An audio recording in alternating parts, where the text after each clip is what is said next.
You were given something when you arrived here, a gift so specific to you that no one else on earth could use it the same way.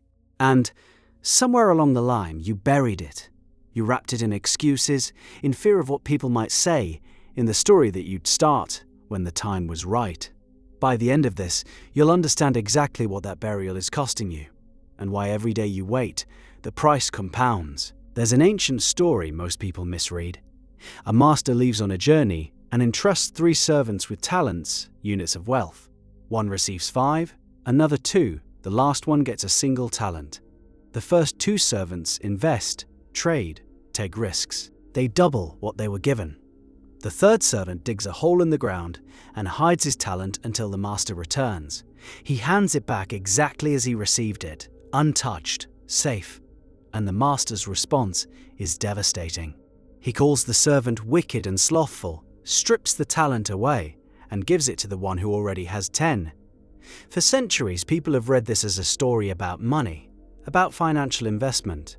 That reading misses the entire point. The word talent, in the original Greek, literally referred to a measure of weight, a unit of currency. But there's a reason the English word for innate ability shares the same root. The parable was always about something deeper than coins. Your creative gifts operate under the same law. Use them and they multiply. Hide them and even what you have starts to decay. This mirrors one of the most consistent principles in spiritual teaching, the law of use. Neville Goddard taught that imagination is the creative power within you, and that power grows through application. Every time you use your creative ability, you strengthen the channel. Every time you refuse, the channel narrows, the muscle atrophies.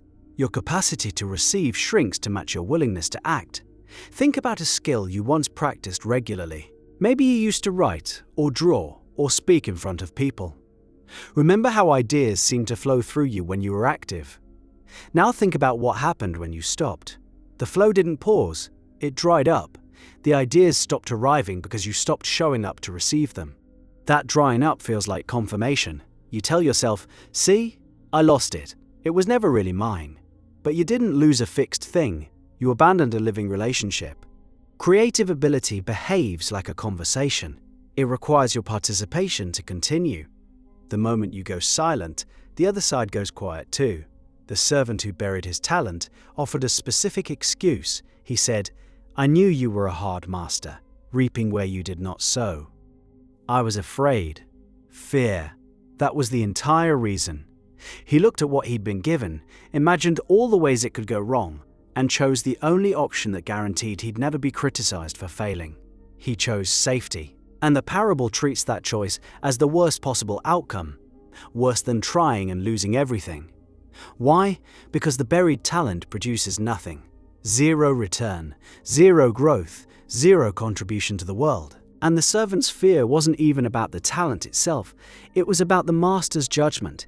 He was so consumed by how his efforts might be perceived that he never made any effort at all. Sound familiar? You felt this. That moment when you almost shared your work, almost posted the thing, almost said the idea out loud, and then imagined the silence, or worse, the criticism. So you pulled back. You buried it for another day. The compound effect works in both directions, and this is where the parable cuts deepest. The servants who doubled their talents didn't do it in a single brilliant move. The doubling implies repeated action over time. Trade after trade. Risk after risk. Small gains stacking on small gains until the total transformed. This is how creative ability actually works in your life. You write one honest paragraph and it teaches you something about your voice. That lesson informs the next piece, which reaches one person whose response gives you courage for the next risk. Compound growth. Each act of creative courage feeds the next. Meanwhile, the buried talent does the opposite. Each day you hide it, the fear gets heavier. The gap between where you are and where you could have been widens. And the cruelest part, you start to forget what you buried. You build an identity around the hiding. I'm just not creative. I'm not the type to put myself out there. Those statements feel like self-knowledge. They're actually tombstones you placed over living gifts. Goddard would say you are always imagining, always creating. The question is whether you're creating from faith or from fear, The servant who buried his talent was still using his imagination. He was vividly imagining failure, judgment, loss. He was living in that end. And that imagined end became his reality. Because the master took even what he had, your imagination is always producing. When you use it to rehearse why you shouldn't try, you're investing in a future where your abilities genuinely do wither. You're making the fear true through sustained inner attention. So what does it look like to invest your talent? The parable gives a clue most people overlook. The master didn't give instructions. He didn't say, go to this specific market and trade in linen. He handed over the talents and left. The servants who succeeded had to figure it out themselves. They had to move without a guaranteed outcome, without a step-by-step plan, without permission. This is the part that stops most people. You're waiting for clarity before you act. You want to see the full path before you take the first step. But creative gifts don't reveal their potential in advance, they reveal it through use. You discover what your voice sounds like by speaking. You learn what your art wants to become by making it badly at first. The clarity you're waiting for exists on the other side of the action you're avoiding. There's a practical discipline here that separates real creative growth from wishful thinking. Every single day, you have to place something on the table. A page, a conversation, a rough sketch, a voice memo. The size doesn't matter nearly as much as the consistency. The compound effect only works with repeated deposits. Miss a day, and you lose more than that day's output. You lose the momentum that was building beneath it. Momentum is fragile when it's young. It becomes unstoppable once it matures. Your only job in the early phase is to keep the streak alive. And here's where the skeptic in you pushes back. Some people try for years and nothing happens. Effort alone doesn't guarantee results. Fair. The parable addresses this too. The servant with 5 talents produced 5 more. The servant with 2 produced 2 more. The returns were proportional, the percentages identical. They each doubled what they had. The master praised them with the exact same words. He didn't compare their totals, he compared their faithfulness. Your creative output will look different from someone else's. Your 2 talents won't produce the same visible results as someone else's 5. That comparison, measuring your gifts against another person's capacity, is itself a form of burial. You're using the gap between your output and theirs as evidence that you shouldn't bother. The parable obliterates that logic. The master wanted faithfulness to what was given, matched to what was possible. Your responsibility extends exactly as far as your unique gift.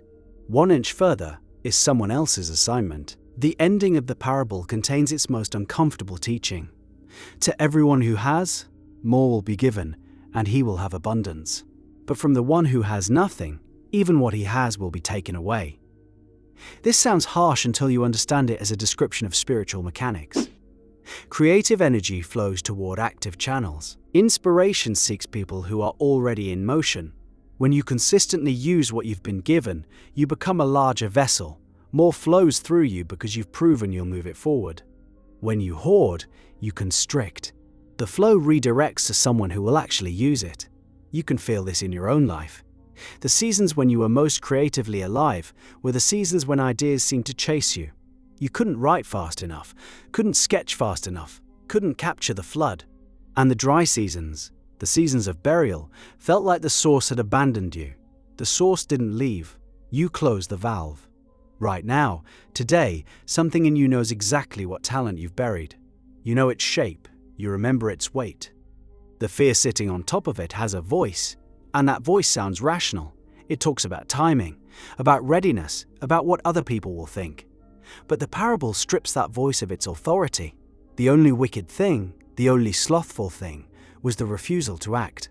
Dig it up, dust it off, put it to work before the sun sets today. Messy, unpolished, trembling with uncertainty, the master never asked for perfection. He asked for movement, and the compound interest on even one honest act of creation is already ticking, waiting for you to make the first deposit.